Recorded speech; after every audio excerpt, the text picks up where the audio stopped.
कहानी की शुरुआत एक बहुत ही खतरनाक फ्लैशबैक के साथ होती है, जहां हमें पता चलता है कि जिस हमजा को पूरी दुनिया एक गैंगस्टर के रूप में जानती है, असल में वो आप हैं। आपका असली नाम जसकीरत सिंह रंधावा है, जिसे जस्सी के नाम से जाना जाता था। आप पंजाब के एक बहुत ही छोटे गांव के रहने वाले थे, जिसके पिता और दादा दोनों आर्मी में रह चुके थे, इसलिए आपके खून में भी देशभक्ति थी। बचपन से ही आपका सिर्फ एक ही सपना था, इंडियन आर्मी ज्वाइन करना। अपनी कड़ी मेहनत से आप मिलिट्री में सिलेक्ट होकर अपनी ट्रेनिंग के लिए घर से दूर चले जाते हैं। लेकिन आपके जाने के बाद पीछे गाँव में एक बहुत ही खौफनाक कांड होता है। आपके पिता का झगड़ा गांव के एक बहुत ही भ्रष्ट और ताकतवर एमएलए सुखविंदर सिंह के साथ हो जाता है। ये झगड़ा सिर्फ एक छोटे से जमीन के टुकड़े के लिए था, लेकिन एमएलए सुखविंदर अपनी इज्जत और अपनी बदनामी के कारण अपने परिवार के 12 लोगों के साथ मिलकर आपके पिता को बीच खेत में फांसी पर लटकाकर बड़ी बेरहमी से मार डालता है। लेकिन उसकी हैवानियत यही नहीं रुकती, वो लोग आपकी दोनों बहनों को पकड़ लेते हैं और उनके साथ जानवरों की तरह रेप करते हैं। एक बहन हरलीन की तो वहीं तड़प कर मौत हो जाती है और दूसरी बहन जसलीन को वो लोग जिंदा उठा कर ले जाते हैं और एक ट्यूबवेल की अंधेरी डिग्गी में बंद कर देते हैं, जहां वो रोज उस मासूम के साथ जबरदस्ती करते थे। जब आप अपनी ट्रेनिंग खत्म करके गांव लौटते हैं और आपको इस पूरी तबाही का पता चलता है, तो आप अंदर से पूरी तरह टूट जाते हैं। आपको पता चलता है कि आपकी माँ ने पुलिस में कंप्लेन करने की लाख कोशिशें की, लेकिन एमएलए के खौफ और दबदबे के कारण पुलिस ने एफआईआर तक दर्ज नहीं की। इंसाफ ना मिलने पर आप अपने एक पुराने और जिगरी दोस्त गुरबाज पिंडा से मिलते हैं। गुरबाज पिंडा कोई आम आदमी नहीं था। उसके पिता पंजाब में एक बहुत बड़े नशे का सिंडिकेट चलाते थे और वो लोग अपना सारा माल यूपी के एक बड़े गैंगस्टर आतिफ अहमद से मंगवाते थे। एक दिन पिंडा ड्रग्स का ऑर्डर देने के लिए यूपी के इलाहाबाद जाता है और उसके साथ आप भी होते हैं। पिंडा बहुत ही चालाकी से आतिफ अहमद से ड्रग्स के साथ साथ AK-47 और भारी मात्रा में हथियार भी मांग लेता है। आतिफ अहमद को थोड़ा शक होता है कि तुम लोग तो सिर्फ ड्रग्स का काम करते हो, फिर इन हथियारों की क्या जरूरत पड़ गई। पिंडा झूठ बोल देता है कि ये सब मेरे पापा ने स्पेशल ऑर्डर पर मंगवाया है। आतिफ बिना ज्यादा शक किए उन्हें वह हथियारों का बैग सौंप देता है। अब पिंडा के पास वो सारे हथियार आ चुके थे। वो सीधा वो सारी बंदूकों और मैगजीनन से भरा बैग अपने दोस्त यानी आपको थमा देता है। अब आपको वो सब मिल चुका था जिसकी आपको जरूरत थी। आप बिना एक पल बर्बाद किए सीधा उस एमएलए सुखविंदर सिंह की हवेली में घुस जाते हैं। आप बिना रुके, बिना पलक झपकाए सुखविंदर के पूरे परिवार के उन 12 लोगों को एक एक करके कुत्तों की तरह मार डालते हैं। आखिर में आप सुखविंदर को पकड़ते हैं और उसकी छाती पर बंदूक रख कर पूछते हैं कि कहाँ है मेरी बहन। मौत के डर से कांपता हुआ सुखविंदर सच उगल देता है कि उसने जसलीन को खेतों वाली ट्यूबवेल डिग्गी में छिपा कर रखा है। सच उगलते ही आप सुखविंदर के भी चीथड़े उड़ा देते हैं और तुरंत खेत में पहुंचते हैं और अपनी बहन को वहां से निकालते हैं। लेकिन कानून के हाथ बड़े लंबे होते हैं। आपने चाहे अपनी बहन का बदला लिया हो, लेकिन आपने एक साथ 12 लोगों का मर्डर भी किया था। आपको गिरफ्तार कर लिया जाता है और आप पर केस चलता है। आपकी वकील आपको बचाने के लिए पूरी जान लगा देती है, लेकिन केस इतना शीशे की तरह साफ था कि आपकी फांसी की सजा तय हो जाती है और पुलिस आपको जेल में डाल देती है। फांसी से कुछ दिन पहले जब आपको कोर्ट ले जाया जा रहा था, तो आप अपने दोस्त पिंडा से एक आखिरी वादा लेते हैं कि मेरे जाने के बाद मेरी माँ और बहन का ख्याल रखना। अब फांसी का दिन नजदीक आ रहा था। पुलिस की भारी सिक्योरिटी आपको जेल से कोर्ट लेकर जा रही थी। तभी रास्ते में अचानक कुछ अनजान नकाबपोश लोग पुलिस पर एक बहुत ही भयानक हमला कर देते हैं। अफरा तफरी मच जाती है और उसी अफरा तफरी के बीच वो अनजान लोग आपको किडनैप करके अपने साथ ले जाते हैं। फिर हमें पता चलता है कि ये किडनैपिंग किसी गैंगस्टर ने नहीं, बल्कि इंडियन इंटेलिजेंस के टॉप ऑफिसर अजय सान्याल ने करवाई थी। यहीं पर आपकी पहली मुलाकात भारत के सबसे खतरनाक प्लानर्स अजय सान्याल और शशांक बंसल से होती है। अजय सान्याल आपको बहुत ही क्लियर शब्दों में कहता है कि जस्सी, मैं तुझे उस फांसी के फंदे से बचा सकता हूँ, लेकिन इसके बदले तेरी ये बाकी की पूरी जिंदगी अब मेरी होगी। आप जो सिस्टम से धोखा खा चुके थे, साफ मना कर देते हैं। आप कहते हैं कि मुझे अब किसी पर भरोसा नहीं है। मैंने हमेशा देश के लिए सोचा, लेकिन देश के सिस्टम ने मुझे क्या दिया। तब अजय सान्याल आपको समझाता है कि यह सिर्फ तेरी जिंदगी बचाने की बात नहीं है, यह देश के दुश्मनों को खत्म करने का एक दूसरा मौका है। अगर तू चाहे तो अपनी एक नई कहानी खुद लिख सकता है। सान्याल आपको पूरा यकीन दिलाता है कि जब तक आप उनके लिए काम करेंगे, गवर्नमेंट आपकी माँ और बहन का पूरा ख्याल रखेगी। यह बात सुनकर आपके अंदर का वो सोल्जर फिर से जाग जाता है और आप इस खतरनाक मिशन के लिए हाँ कर देते हैं। अब आपको एक बिल्कुल नई पहचान, एक नया नाम दिया जाता है, हमजा। आपकी एक बहुत ही हार्डकोर और स्पेशल ट्रेनिंग शुरू होती है, जहां आपको दुश्मन देश में घुसकर उन्हें अंदर से खोखला करने के लिए तैयार किया जाता है। क्योंकि आपको पुलिस कस्टडी से किडनैप किया गया था, इसलिए इंडियन गवर्नमेंट चुपचाप आपकी माँ और बहन के अकाउंट में हर महीने 50,000 रुपए पेंशन की तरह भेजने लगती है और ये पैसे अगले 36 सालों तक आने वाले थे। लेकिन दूसरी तरफ आपकी माँ और बहन को यही लगता था कि उस पुलिस एनकाउंटर और किडनैपिंग के दौरान आपकी मौत हो चुकी है। मतलब साफ था कि आप अपने ही परिवार की नजरों में मर चुके थे और अब आप हमजा बनकर एक खौफनाक जिंदगी जीने वाले थे। मिशन शुरू होता है। अजय सान्याल आपको बताता है कि जब तुम दुबई के रास्ते से कराची पहुंचोगे तो वहां तुम्हारी मुलाकात आलम जूस वाले से होगी। वह हमारा ही एक टॉप सीक्रेट एजेंट है, लेकिन याद रखना वो तुम्हारे सामने कभी खुलकर नहीं आएगा, बस पीछे से हर पल तुम्हारी मदद करता रहेगा। खैर, आपको दुबई से सीधे कराची भेज दिया जाता है। दोस्तों, ये वही सीन था जहां धुरंधर का फर्स्ट पार्ट खत्म हुआ था। फर्स्ट पार्ट के एंड में हमने देखा था कि आपने कराची के सबसे बड़े डॉन रहमान डकैत को मौत के घाट उतार दिया था। रहमान डकैत की मौत के बाद कराची का सबसे खतरनाक इलाका लिहारी पूरी तरह से बदल चुका था। आप एक सुनसान जगह पर बैठकर अपनी पुरानी जिंदगी के पलों को याद कर रहे थे, यानी अब तक जो हमने देखा वो सब आपकी यादें थीं। अब ट्विस्ट ये था कि आपने रहमान डकैत को मारा जरूर था, लेकिन पूरी दुनिया और पुलिस को यही लग रहा था कि रहमान को एसपी असलम ने मारा है। इसीलिए आप किसी भी हालत में इस एसपी असलम को अपने रास्ते से हटाना चाहते थे। रहमान डकैत के मरने के बाद कई छोटे मोटे गैंग्स सिर उठाने लगे थे, लेकिन इन सब में सबसे बड़ा और खूंखार नाम उभर कर आ रहा था अरशद पप्पू का। ऐसा लग रहा था कि पूरे लियारी पर अब सिर्फ अरशद पप्पू का ही कंट्रोल होने वाला है। इसी बीच आप रहमान डकैत का भाई उजैर के पास जाते हैं और उसके सामने अरशद पप्पू के एक बहुत ही खास आदमी को किडनैप करके ले आते हैं।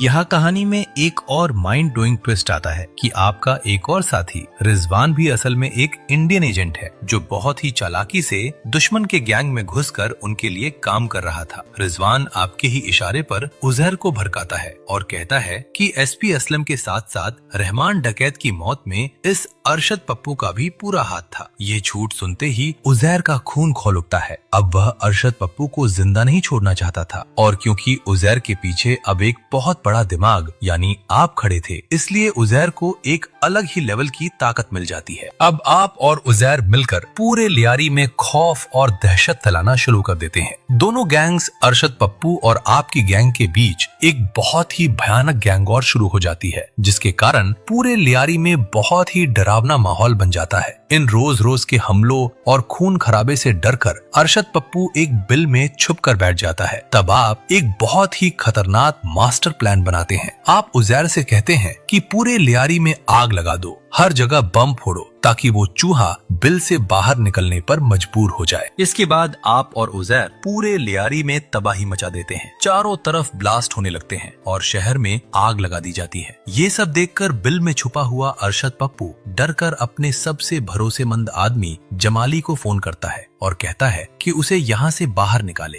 जमाली उसे अपनी एक पुरानी दूध की फैक्ट्री में पहुँचने को कहता है। अरशद पप्पू डर के मारे इस बात के लिए तुरंत मान जाता है। जमाली के आदमी उसे उस फैक्ट्री तक पहुंचा देते हैं, लेकिन जैसे ही अरशद पप्पू उस फैक्ट्री के अंदर कदम रखता है, उसके होश उड़ जाते हैं। वहां आप और उजैर पहले से ही अपनी गैंग के साथ उसका इंतजार कर रहे होते हैं। असल में ये पूरा का पूरा आपका बिछाया हुआ एक जाल था। आपके ही कहने पर जमाली ने अरशद पप्पू को उस मौत के कुएं में बुलवाया था। अब उजैर अरशद पप्पू पर एक भूखे शेर की तरह टूट पड़ता है। वो उसे बहुत ही बेरहमी से पीटता है और फिर उसको एक गाड़ी के बोनट पर बांध देता है। वो पूरे लियारी की सड़कों पर उसे घुमाता है, वैसे ये गाड़ी आप चला रहे होते हैं। इसके बाद उजैर अरशद पप्पू के सिर को धड़ से अलग कर देता है। ये रोंगटे खड़े कर देने वाला नजारा देखकर पूरा लियारी सुन्न पड़ जाता है। और इस पूरे सीन के दौरान आप चुपचाप एक कोने में खड़ा होकर अपने मोबाइल में ये सारा वीडियो रिकॉर्ड कर रहे होते हैं।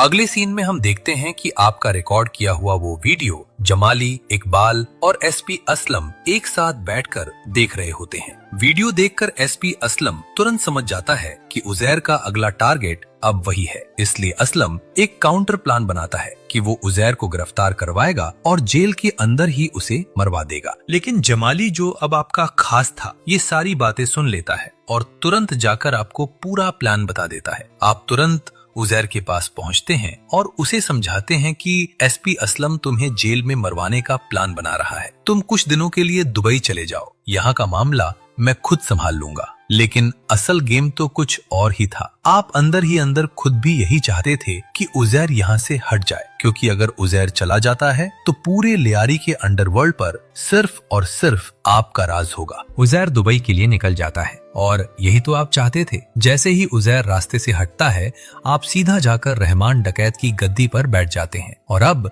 पूरे लियारी पर आपका वन मैन कंट्रोल हो चुका था। और आपकी चालाकी देखिए, जैसे ही उजैर दुबई के एयरपोर्ट पर लैंड करता है, उसी वक्त आप उसकी सारी सीक्रेट इंफॉर्मेशन दुबई पुलिस को लीक कर देते हैं और दुबई पुलिस उजैर को एयरपोर्ट पर ही अरेस्ट कर लेती है। बस यहीं से आप बन जाते हैं पूरे लियारी और अंडरवर्ल्ड के नए किंग। दूसरी तरफ एसपी असलम 4 बेगुनाह स्टूडेंट्स का फेक एनकाउंटर कर देता है। उन 4 बेगुनाह लड़कों में लियारी के सबसे बड़े सरदार शेरानी का अपना सगा बेटा भी शामिल था। जब आपको इस एनकाउंटर की बात पता चलती है तो आपको थोड़ा दुख होता है और फिर आप एक बहुत ही बड़ा पॉलिटिकल मास्टर स्ट्रोक खेलते हैं। आप अपने ससुर जमाली से कहते हैं कि तुम्हें अपनी पॉलिटिकल पार्टी बदलनी होगी। आप समझ चुके थे कि उन लड़कों की मौत के बाद लोगों के अंदर गुस्सा भरा है और सरकार गिरने वाली है। आप खुद भी अंदर ही अंदर नवाज शरीफ से मिलकर अपने पॉलिटिकल कनेक्शंस सॉलिड कर लेते हैं। नतीजा वही होता है जो आपने सोचा था। सरकार बदल जाती है। अब हर तरफ पॉलिटिक्स से लेकर अंडरवर्ल्ड तक सिर्फ आपकी पकड़ थी। पूरे लियारी में आपको शेरे बलोच का दर्जा मिलने लगता है। कहानी आगे बढ़ती है साल 2014 में। हिंदुस्तान में मोदी सरकार आने के बाद बॉर्डर पर सख्ती बढ़ जाती है। तभी स्टोरी में एक बड़ा ट्विस्ट आता है। आपको एक सेफ हाउस ले जाया जाता है जहां बिस्तर पर इंडिया का most wanted don Dawood Ibrahim लेटा हुआ था। इतने बड़े मोस्ट वांटेड डॉन को अपने सामने देखकर आप अंदर से थोड़ा घबरा जाते हैं। आपको पता चलता है कि दाऊद पंजाब के रास्तों से ड्रग्स इंडिया भेजता है और उसी पैसे से हथियार खरीदकर हिंदुस्तान पर हमले किए जाते हैं। इकबाल आपको बताता है कि पंजाब से कुछ खास लोग बड़ी डील के लिए यहाँ आने वाले हैं और उनकी सिक्योरिटी की जिम्मेदारी आपकी है। आप ये सब नहीं करना चाहते थे, लेकिन अपना कवर बचाने के लिए आपको मजबूरी में हाँ कहनी पड़ती है। लेकिन जब आप एयरपोर्ट पहुंचते हैं तो आपके पैरों तले जमीन खिसक जाती है। उन 3 लोगों में आपका बचपन का जिगरी दोस्त गुरबाज पिंडा भी था। आप पिंडा को दूर से ही पहचान लेते हैं, लेकिन पिंडा आपको नहीं पहचान पाता क्योंकि आपका पूरा लुक बदल चुका था। आपकी दाढ़ी मूंछ और लंबे बाल उसे धोखे में डाल देते हैं। रात को आप अपने घर में एक पार्टी रखते हैं। पार्टी में पिंडा बहुत ज्यादा शराब पी लेता है। जब आप उसे वॉशरूम ले जाते हैं तो पिंडा अचानक आपको घूरते हुए पूछता है, क्या तुझे घर की याद नहीं आती जस्सी? यानी पिंडा ने आपको एयरपोर्ट पर ही पहचान लिया था। पिंडा नशे में कहता है कि उसे आजाद पंजाब चाहिए और उसे आप पर शक तभी हो गया था जब आपकी माँ के अकाउंट में हर महीने 50,000 रुपए आने शुरू हुए थे। वो धमकी देता है कि वो दाऊद को आपकी असलियत बता देगा। आप उसे हाथ जोड़कर समझाते हैं, लेकिन पिंडा आप पर हमला कर देता है। दोनों दोस्तों के बीच हाथापाई होती है। आप अपने दोस्त को मारना नहीं चाहते थे, लेकिन मिशन और अपनी जान बचाने के लिए आपको अपने ही हाथों से अपने सबसे अच्छे दोस्त गुरबाज पिंडा को जान से मारना पड़ता है। पिंडा की मौत के बाद आप बुरी तरह कांपने लगते हैं। तभी वहाँ अचानक आलम जूस वाला आ जाता है। वो कहता है कि आपने मिशन में बहुत आगे जाना है, इसलिए वो इस मर्डर का इल्जाम अपने ऊपर ले लेता है। आप वहाँ से निकल जाते हैं। जब पिंडा की लाश मिलती है तो पुलिस आलम को घेर लेती है। आलम कबूल कर लेता है कि वो एक हिंदुस्तानी जासूस है। तभी भीड़ को चीरते हुए आप वहां आते हैं और बिना कुछ सोचे सीधा अपनी बंदूक निकालकर आलम को गोली मार देते हैं। आपने ऐसा इसलिए किया ताकि आलम को पाकिस्तानी टॉर्चर से बचाया जा सके, लेकिन आपकी इस हड़बड़ी से एसपी असलम को आप पर शक हो जाता है। उधर आपकी पाकिस्तानी बीवी एलिना को आपकी एक सीक्रेट डायरी मिलती है जिसमें आपने अपने दुश्मनों के नाम लिख रखे थे। वो समझ जाती है कि आप एक हिंदुस्तानी जासूस हैं। जब आप थके हारे घर पहुंचते हैं तो एलिना आपको थप्पड़ मारती है और कहती है कि तुमने मुझे धोखा दिया है। आप उसे शांति से समझाते हैं कि मैं तुम्हारे देश का दुश्मन नहीं बल्कि उन दरिंदों का दुश्मन हूँ जिन्होंने बेगुनाहों का खून बहाया है। आपकी बातें सुनकर वो आपको माफ कर देती है और अलर्ट करती है कि एसपी असलम को आप पर शक है। आप समझ जाते हैं कि अपना मिशन बचाने के लिए एसपी असलम को रास्ते से हटाना होगा। आप सरदार शिरानी को भड़काते हैं कि उसके बेटे को असलम ने ही मारा था।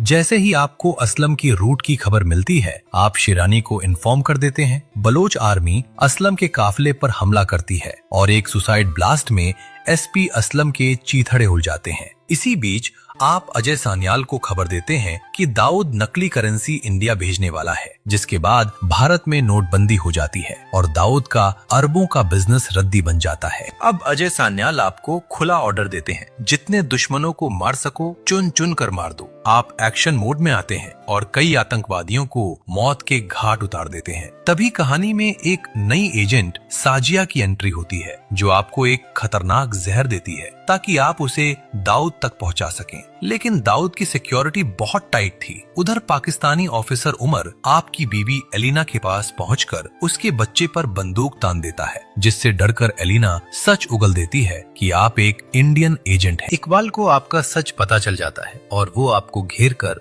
बहुत बुरी तरह मारता है। लेकिन आप एक इंडियन सोल्जर थे और पूरी तैयारी से आए थे। आपने उन हथियारों के ट्रक में पहले ही टाइम बॉम्ब फिट कर दिए थे जो इकबाल को देने थे। एक जोरदार ब्लास्ट होता है और आप वहां से निकल जाते हैं। अब आपके और इकबाल के बीच आमने सामने की जंग होती है। आप इकबाल का पीछा करते हैं और आखिरकार उसे मौत के घाट उतार देते हैं। इस लड़ाई के बाद आप एलिना को आखिरी बार कॉल करते हैं। तभी उमर आपको गिरफ्तार कर लेता है। आपको आईएसआई ऑफिसर हसन के पास ले जाया जाता है, जहां वो आपको टॉर्चर करता है। तभी अजय सान्याल का फोन आता है और वो हसन को धमकी देते हैं कि अगर उसने आपको सुरक्षित वापस नहीं भेजा तो वो उसके देशद्रोह के सबूत लीक कर देंगे। डर के मारे हसन आपको छोड़ने के लिए तैयार हो जाता है। वो सारा इल्जाम उजैर पर डाल देता है और उजैर को फांसी दे दी जाती है। अब आपको सुरक्षित इंडिया भेजने के लिए कार में बैठाया जाता है। कार में आपके साथ जमाली बैठा था। यहाँ पता चलता है कि जमाली भी इंडिया का एक डीप कवर एजेंट है जो